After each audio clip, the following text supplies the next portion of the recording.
Thanks for tuning in today. I'm Dr. Nick, the Incrementalist. Join me as I seek out the small incremental changes being applied in other industries that we can learn from and that can be applied in healthcare. Can these changes bring immediate value, but also add up to the big improvements and revolution we need in healthcare? Come along with me to explore the possibilities. My innovative guests from around the globe have used small incremental improvements to achieve their moonshot. And today I'm delighted to be joined by Robert Fenton. He is the CEO and founder of Qualio. Robert, thanks for joining me today. Thanks for having me, Nick. So, as I do with all my guests, tell us a little bit about your background and how you arrived here. You've got some international components that I think are interesting and obviously a journey that has led you to this specific point in time. Share a little bit of that, if you would, please. Of course. So the short version of my story so far is that I'm from Ireland. Growing up, always fascinated by science, technology, chemistry. Followed that into studying pharmacy in university, where I was fortunate enough, while studying and shortly thereafter to work in some of the world's largest pharmaceutical companies in quality roles and drug development roles, and also make friends with several people across the broader life sciences like medical devices and other support services. And that's where I realized basically 12 months after graduating that there was this very interesting problem set that we felt nobody else is really solving for, and started working on what eventually kind of became the idea for Qualio. And graduating in 2008 gives you a different perspective, right, from other times of the world. So you tend to be a bit more creative with where you spend your time and your focus. So started working on the problem which came from that observation, which was essentially that companies in healthcare, I think we all understand this, right? So companies in healthcare make this co-equal promise that Hippocratic oath the doctor takes. So you take the Hippocratic oath, a part of that is at first do no harm.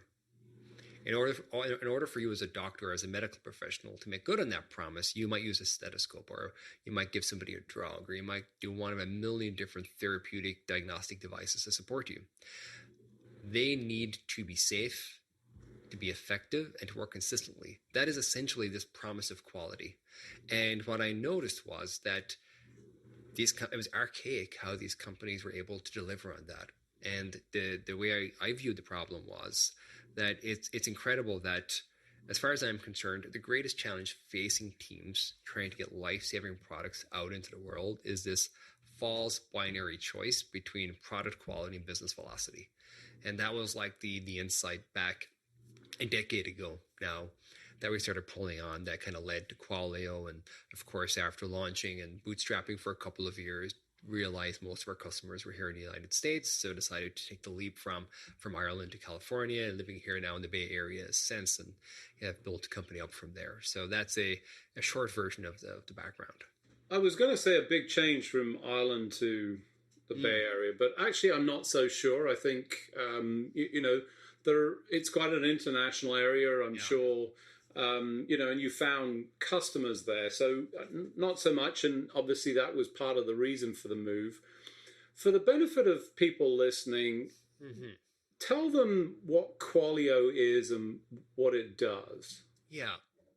The easiest way to describe Qualio is that we are a modern quality platform for companies across medical devices, pharma, and biotech.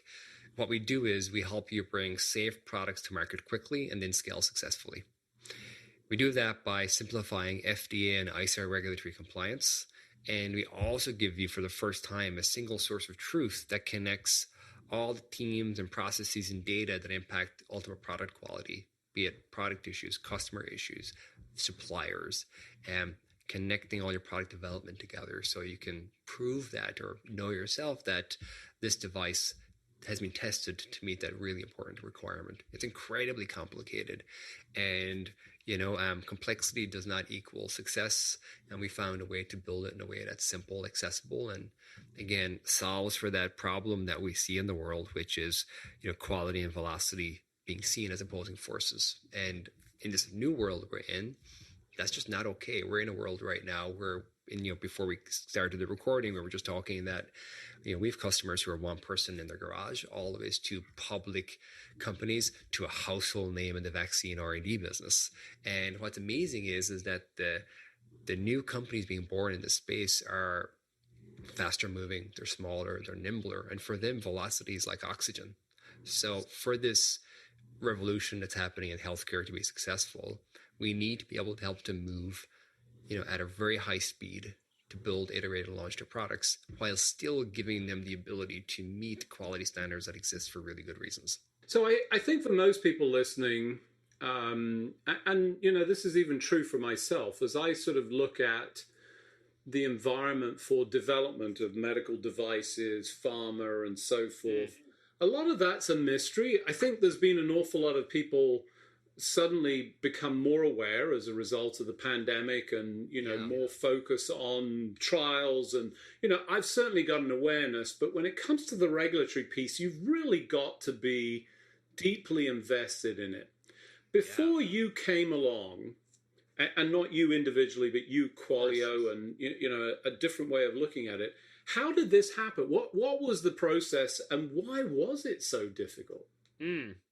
Well, the why was it so difficult, I think, can be answered with, when it comes to the products we put in and on our bodies, we want to trust they're safe to work effectively and work consistently, right? This idea of quality. Without technology to support that, doing that is an incredibly time-consuming process where you're trying to connect every single activity in the company such that if something happens down the line, you can trace it back and find out who did what on what date to what version of your software or what batch of your product. And it was an incredible paperwork mountain. I will tell you that some of our first customers, one of them was the ROI for Qualio was, do we purchase a building next door for paperwork, or do we purchase Qualio? Just to put that in some perspective. And even in university, studying pharmacy, we were studying some of the drug development pathways, right, which is one of the core segments that we support. And it's like 10 years and $10 billion. Insanity. And I think the things that have driven that old world, new world are, the type of companies being born. Is not only Johnson & Johnson and Pfizer and Merck and Gilead and Boston Scientific now building products. There are people being funded in startup accelerators for $100,000, people bootstrapping their way. So that is a major change in like what's changing, how it all works. But on the regulatory side, I mean, before these regulatory agencies will allow you to sell your product, you have to prove to them not only that it works and it's safe and it's effective, but you have all the data that supported that. So how did you design the product or molecule? How did you prove with an audience that it was safe? Did you randomize those? Were they all the same demographic? Were they all in the same country? Did some of them have comorbidities or conditions? And that's like, I don't think people understand how complicated that really is. So it made sense that it took that time. Now what we're seeing, though, is technologies being applied. So, for example, in the clinical trial space, several of our customers are revolutionizing that, where you can very quickly get this spun up, really great data in ways that are way quicker. At the Qualio side, give you just one example of one of our customers. They're called Empatica. They build hardware and algorithms to basically build the future of decentralized clinical trials. And they use AI to kind of analyze data to do that. With Qualio, they were able to use the product development systems that they love. In this case, it was like Atlassian's Jira and some other product development tools. And using that, Qualio automatically pulled all that data together, stitched it, so that they were able to just build a great product, and Qualio outputted all the voluminous documentation needed for the FDA, so they could confirm that yes, it was safe and yes, it was effective. So that they're just a couple of examples that are kind of worth sharing. So historical process, threading back, I think you highlight one of the key areas in the innovation and development that's taken place over the course of history, and over the last couple of years, certainly, I've always been an avid reader, but, reading a lot of the history of the development of our treatments, you look back and go, wow, it's shocking we've come as far as we have with some of the mistakes, but we've benefited. We've learned from that. and that contributes. Obviously, that's part of the process that you've included. But one of the things that strikes me as I'm talking to you, and specifically with your move, is this just a US solution, or are you encompassing a broader set? Because I imagine there are differences, and I'm not as familiar as in EU regulatory or other countries. What's your sort of approach to that international aspect? I mean, at some point we ought to be able to do it all in one place, but we're not there yet. Yeah. It's the same and it's different. Our customers, just like we've teammates in over 150 cities globally, our customers are the same. And our first customers were in Ireland and Europe, right? So we do have a lot of customers in the United States because the healthcare market is so vibrant here in terms of company development. But I know our customers span everywhere. And I think the way I look at it is that, aspirin was first synthesized at scale in 1897, I believe. You might want to double check the date of sometime around then. And how that process evolved was there were mistakes that caused harm to the world. And trust went down. Therefore, bureaucracy went up. So in a way, going from then to just recently, it was the seesaw of trust versus bureaucracy. And if you look at trust at a systems level, that's how it works. When trust goes down, paperwork goes up. It's like two opposing sides of a balancing act. What we're seeing now are ways to both automate the bureaucracy and also ways to build better systems of trust, better data reporting, and better ways to automate information flow, better ways to spot problems earlier. And that's what's really happening now to accelerate everything. I know that's a very kind of 50,000 foot view on it, but that's kind of how we look at it. And the different global agencies, be it the FDA here in the US, or the HPRA in Ireland, or MHRA in the UK, or all those different areas, there is an awful lot of consolidation over time because there is only one best way to a degree, and we're seeing them get closer and closer. But every company we serve wants to be a global company, and what matters is what market you want to sell into. And from the very beginning, it was incredibly important for us to be. Our job is to be the quality platform that powers your success to market and scale. Our job isn't to pass an audit. That's not interesting. Our job, we celebrate when you celebrate. And to do that, we need to be able to support you to scale globally. So for those of you just joining, I'm Dr. Nick, the Incrementalist. Today I'm talking to Robert Fenton. He is the CEO and founder of Qualio. We were just talking about the global nature of development, the differences, but, as you describe it, a consolidation. I mean, I think hopefully, there is only one way to do the right thing, or not, maybe not hopefully. I think, we focus in on that single right way. There may be multiple ways, but, hopefully as we learn over time, you're obviously supporting that, provided a distributed system. Again, as I listen to you, I'm thinking, I go back to the electronic medical record, and, what did we do for that? We said, oh, well, this is how we collect paper records. Let's automate that. And, that really wasn't the smartest move. We didn't sort of rethink it. Have you managed to bring new thought processes, new ways of sort of approaching that gathering of information and that quality flow process? Yes, there are a couple of ways to look at that I think are useful. One is, and I think there's a fundamental reimagining of what the core problem is, right? I think at the beginning of our conversation, I spoke about this idea that we believe the greatest problem this industry faces is this false choice between moving quickly or moving safely. There's the old adage of it can be fast, it can be high quality, or it can be cheap. Well, healthcare isn't cheap, so it should be fast and high quality. And it's not. It's typically just slow and expensive. And I think that the industry's operated with that, has accepted that. And we've said, no, our job, if we're providing value as a product that's helping this industry, is to help you move at higher and higher velocities and deliver on, highly effective products. And we do that in a variety of ways. There's on a pure product level, and we understand that the job isn't to help you translate literally what you do with paper directly into software, because that's not adding value. And you explained that very eloquently yourself. Our job is to understand what is the job to be done. For example, let's take a medical devices company. One of the core pains they have, particularly in earlier stages, is the idea of creating traceability from patient needs to product requirements to specifications to testing to prove that it works. Connecting all those dots could be thousands and thousands and thousands of different like linkages in a spreadsheet. We could just build software like some people have done that just kind of builds that view, and you're just working in a software version of like an Access database. Instead, we said, okay, wait a second. How do companies build outside of the industry, and how do the customers we speak to want to build? Okay, they use products like Jira, Azure DevOps, they use GitHub, they use these product solutions that are best in class. Why don't we integrate with all of those and in an automated real-time fashion, pull all the data together? And instead of you building a traceability matrix, we would say, Nick, before you push this product for release, you forgot to test that this thing won't break if you drop it, and it's being used by people who have some grip issues. You should probably check that. And it's all automated so that the quality team for the first time can be partners with the organization and the product teams in building great products quickly, as opposed to being the checkbox at the last step who said no or caught you, and you're smiling. People can't see that, but like that is the lived experience for people, and it doesn't need to be that way. So that's just on a pure product level.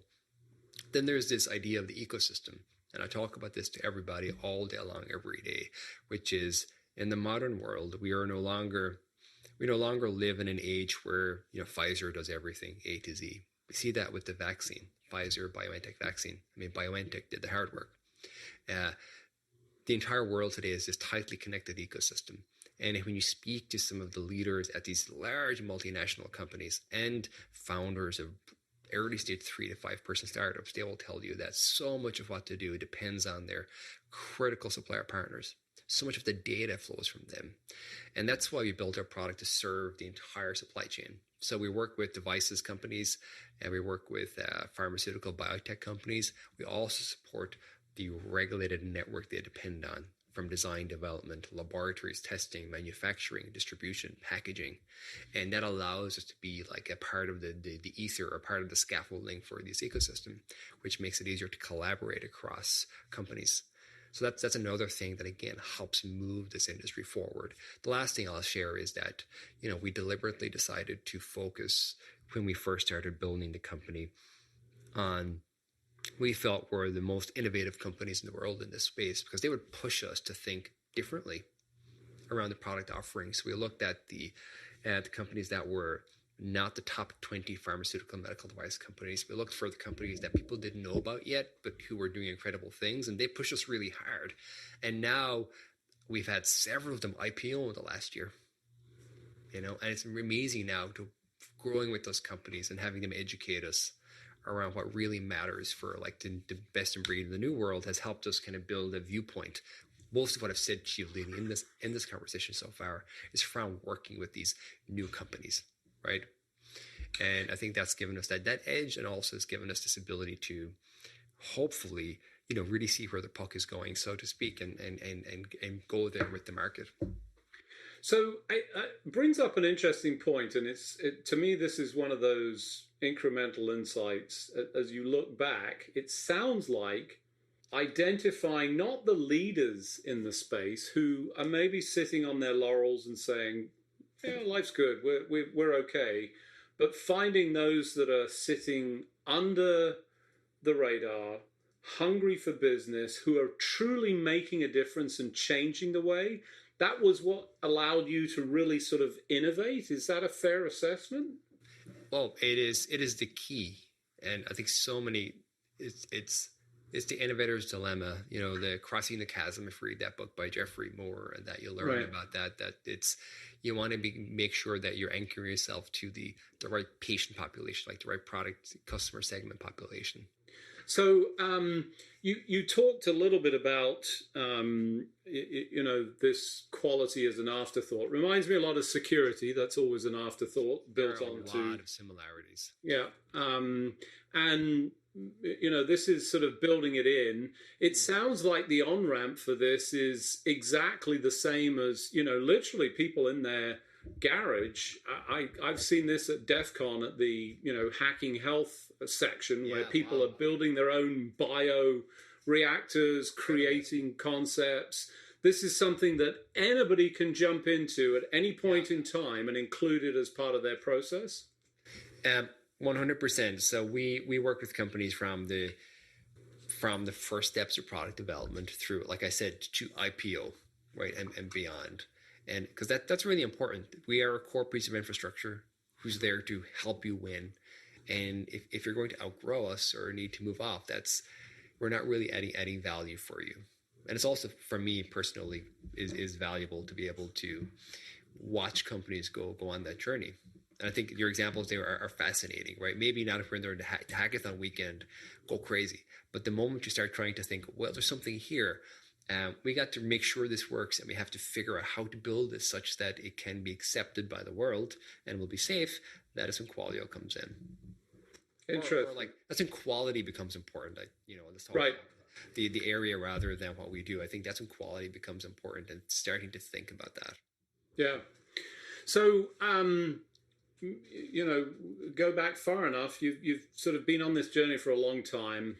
Some things that you've learned along the way. One of the things that you identified, and this has been a foundational piece, is that this distributed company. Yeah. Why was that? Was that part of your international heritage? I mean, I think you've been proven right. I'm just going to say, pandemic said, yay, that's the right thing. But you saw it before. What was it that gave you the insight that said we should do that? Well, at the time, we've always had that part of our DNA from the beginning.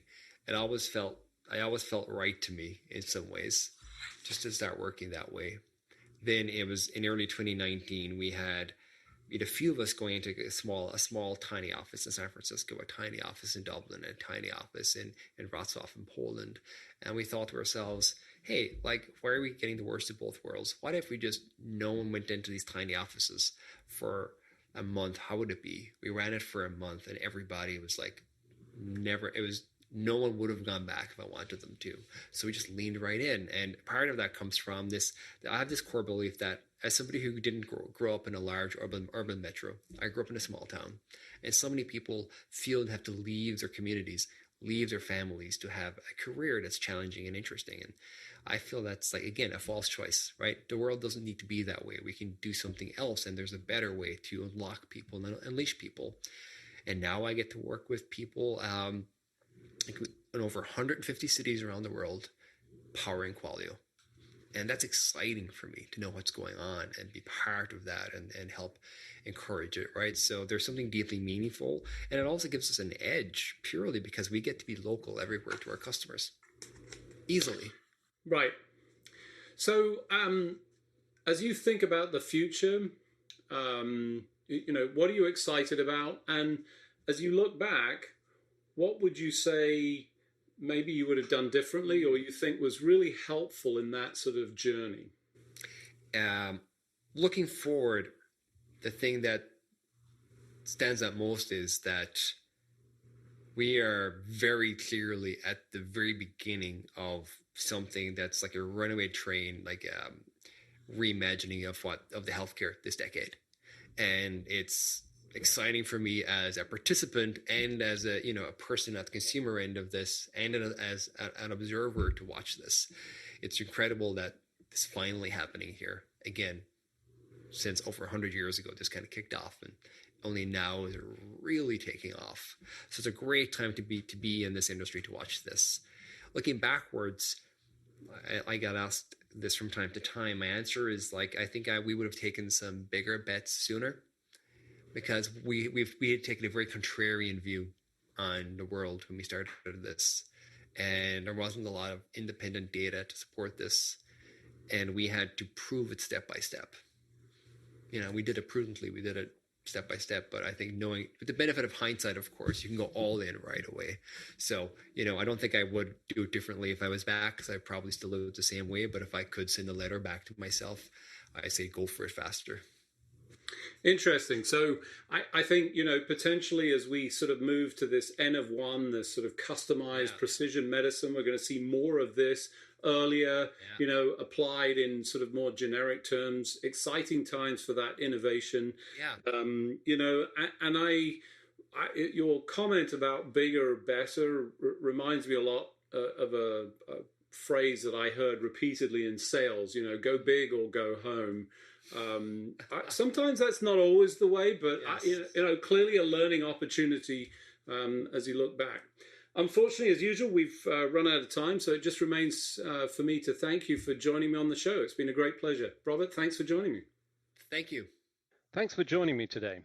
Do you have any better ideas, or have you found a small incremental change that's brought about a big improvement in your world? Let's continue the conversation on our hashtag, The Incrementalist, or share with me at Dr. Nick1 on Twitter.